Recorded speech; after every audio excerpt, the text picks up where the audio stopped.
Digimon Seekers is probably the hardest Digimon thing I've ever had to review. On one hand, Seekers, the latest Digimon project, is the adult fan's dream. A darker, edgier Digimon story set in the real world and the internet, featuring young adult characters, hackers, and cyber cops, and tapping into very contemporary concepts, engaging with the way that people today interact with the internet for good and bad. Not to mention a clear love of the legacy of Digimon, particularly the legacy of the virtual pet. On paper, there's a lot to love, but Seekers' format, its rollout, and budget appear to be significantly hindering the project's success, keeping it from taking off and sadly causing many hardcore Digimon fans that I've spoken with to rapidly lose interest in what should be a dream Digimon story. Today I'm reviewing Digimon Seekers so far, 2 months into the series and 14 chapters into the overall story, which we've been told is going to last about 12 months, not unlike an average Digimon anime series. Before we do that though, I want to show off some Digimon goodies that just came in the mail this morning, courtesy of my friends and the sponsor of this video, ZENINTCG. ZENINTCG is a one-stop shop for merchandise and collectibles from Digimon and tons of other anime. The site is run by true Digimon fans who really legitimately care about the series. ZENINTCG is my first choice whenever I'm in the market for new Digimon figures, toys, Vital bracelets. They sold me my Vital bracelet B a few months ago, helping my dream of having Vmon as a partner become a reality. They've recently launched the Digimon Asia exclusive collection, items you aren't going to find in North America, like the TOEI animation cross LDCX Digimon Adventure mini plushies blind box, more of a blind tin. I got your boy Gabumon in mine. The SEMBOBLOCK Digimon Adventure Tamer series. I've got the TK Patamon one here. All the parts and instructions are super easy to understand regardless of the language you speak and read. But my favorite in the pack are Digimon Adventure Unique Skill Volume 1 blind boxes. I got Tentomon in mine, and its size and the detail quality is unreal. And since Izzy is the avatar of this channel, it just felt so fitting. And this is only the start for ZENINTCG's Asia exclusive collection. They're planning to carry any and all future Asia exclusive Digimon figures, toys, plushies, and more. I've got links to the 3 series of items I showed off just now in the description of this video. Do yourself a favor and check out their site, and if you're not in the market now, keep them in mind for the next time you are shopping for Digimon and other anime collectibles. Thanks so much for sponsoring the video, ZENINTCG. Seekers is set in a world that is not unlike our current one. 19-year-old Eiji Nagasumi is the hero of Digimon Seekers, and his basic character description tells you a ton about what exactly Seekers wants to be. He's a freshly graduated freelance hacker, but what I appreciate so far is that he's not this effortlessly cool hacker despite the fancy clothes the key art has him dressed in. He's kind of an anti-social goof. We catch high schoolers a few years younger than him making fun of him for being a deadbeat in the first chapter. We hear about his failures in the real world and on the internet as it relates to freelance assignments. At the start of the series, Eiji is the proud partner of 4 Tyrannomon, which tells the audience that in this iteration of Digimon, humans can have more than one monster partner. It's a nice change up, more akin to games like Cyber Sleuth than anime like Adventure. Also noteworthy is that at the start of the series, Eiji and seemingly the majority of humans who know about Digimon do not hold them in high regard and treat their relationship more like how you would treat Siri. One of his Tyrannomon is killed in a mission, and rather than mourn the loss of a Digimon partner, Eiji is more concerned about potentially having failed his freelance contract. This does make him sound like a bit of a scumbag on face value, but it illustrates the current status quo relationship between humans and Digimon at the start of this new series. Eiji's view of Digimon and the digital world is forever changed though when an introduction with Ryu Senji, an esteemed researcher and founder of one of this world's tech giants, Abaddon Electronics, takes place. Eiji learns that the digital world he's been observing through his Digimon linker, through his smartphone, his laptop, etc. are only the surface, an interpretation of the true digital world that most humans have yet to realize is there inside their devices. He's given a new partner, Lugamon, and a new mission. As an apolitical hacker, he's tasked with infiltrating the Sons of Chaos, who are described as extremist hackers willing to use cyber terrorism to achieve their goals. It's Eiji's goal to gain trust within the organization, to uncover the identity of their mysterious leader, only known currently as Tartarus. Eiji needs to do this while also avoiding the Digipolice, since he's made himself a member of the Sons of Chaos, who the Digipolice are constantly after. That's essentially the story delivered across 14 entries into Digimon Seekers chapter-style story, and this is where the first major issue of Digimon Seekers begins for me.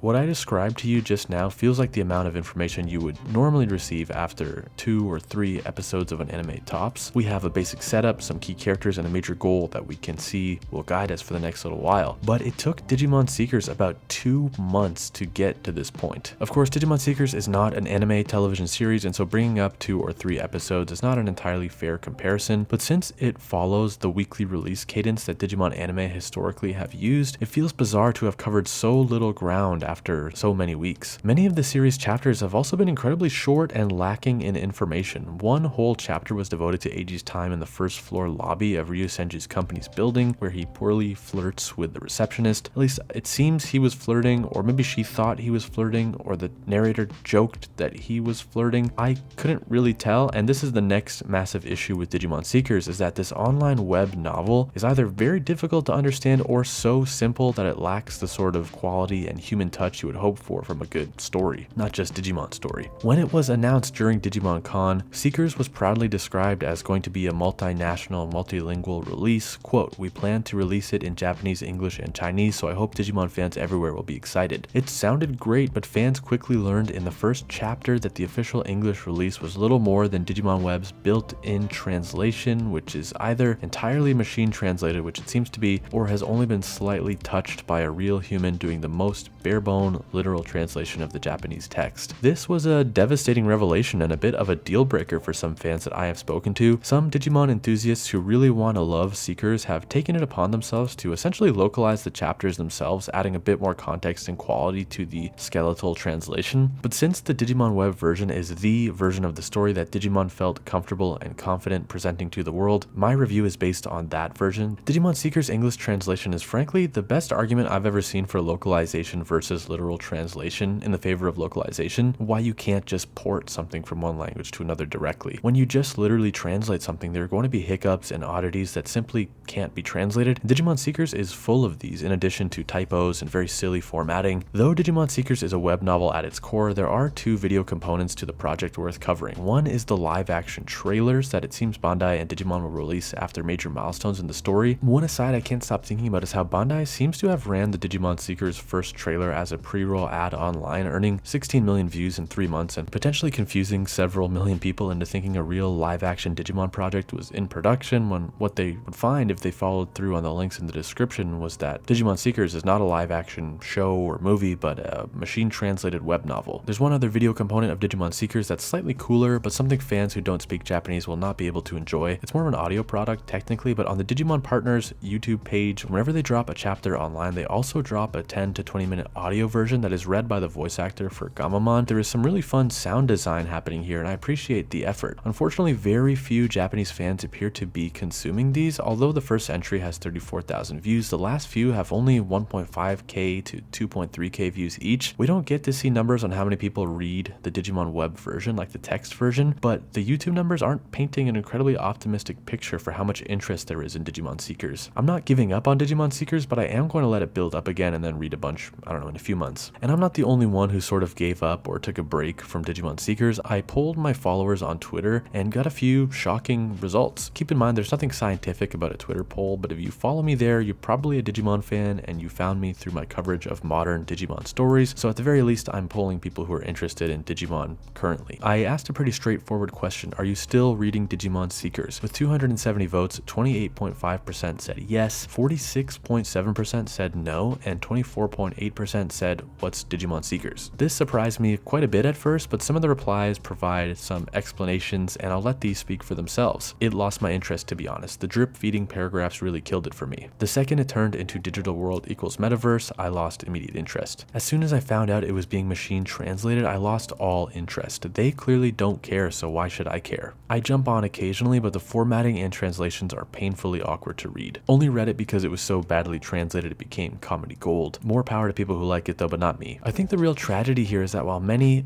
people were always going to be turned off by the fact this was a text-based novel project, there were some people who were willing to give it a chance. Fans who are devoted enough to give it a try were then presented this poorly packaged, machine translated, slow as a snail series that really is just here to add world building to the Vital Bracelet series of products. I think the world building of Digimon Seekers is sounding interesting so far, and the concept of slightly older teens adventuring with Digimon while committing and or stopping cybercrime sounds like a ton of fun, but I also know Digimon Stories Cyber Sleuth and Hacker's Memory kind of already do this, and they do it really well. I can't currently recommend Digimon Seekers to really anybody, but for anyone interested in the ideas and themes that have been discussed, the Cyber Sleuth games rule, and so does Digimon Survive, which, although having very little to do with the internet and hacking, does present a slightly older cast and much darker themes than most Digimon stories. If you want darker, more mature Digimon, just fall back on Cyber Sleuth and Digimon Survive if you haven't played those yet. I think you can probably expect at least one more Seekers video from me, but not anytime soon, not for several months. Thank you for listening in on this review so far. Check out last week's video all about the Angela Anaconda's short short before Digimon the movie, where I discuss why the short got made, why it's there, and if it really caused a couple to divorce like the internet claims it did. Thanks for watching, have a great week, and I'll see you in the next video.